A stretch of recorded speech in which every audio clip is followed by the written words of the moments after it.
Hello everyone.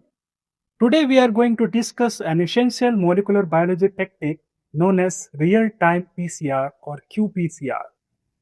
qPCR is a highly sensitive technique and used to detect and quantify nucleic acids in real time.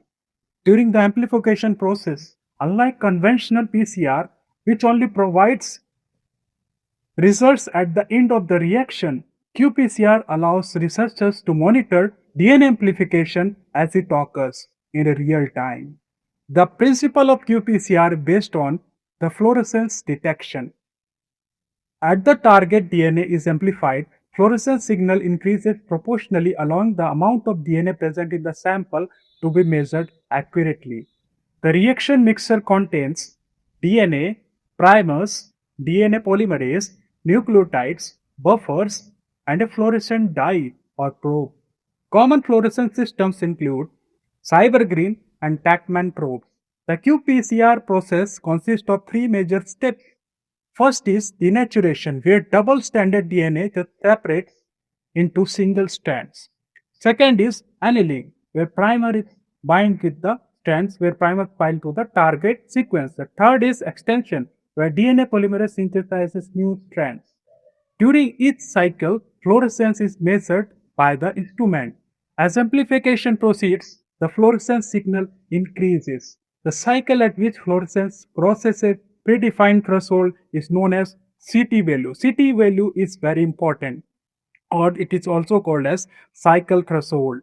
A lower CT value indicates high amount of target nucleic acid in the sample, while a higher CT value indicates a lower amount of DNA in the sample. qPCR has numerous applications in the research and diagnostics. It is widely used for gene expression analysis, pathogen detection, viral load quantification, validation of transcriptomic studies, and evaluation of the vaccine responses. In virology, qPCR plays a crucial role in the detection of viral genomes and measuring viral replication. For example, researchers can quantify Japanese encephalitis virus RNA levels in infected cells to evaluate viral growth or antiviral activities. The advantage of qPCR include high sensitivity, specificity, rapid turnaround time, and ability to quantify nucleic acids accurately. However, careful primer design, proper controls, and high quality of sample are essential for reliable results. In summary, quantitative real-time PCR is one of the most powerful and widely used techniques in modern molecular biology, providing accurate and real-time measurement of nucleic acids for both research and clinical applications. Thank you for watching this video. Hope you like this video. Follow and subscribe us for more molecular biology techniques. Hope you like this video. Thank you.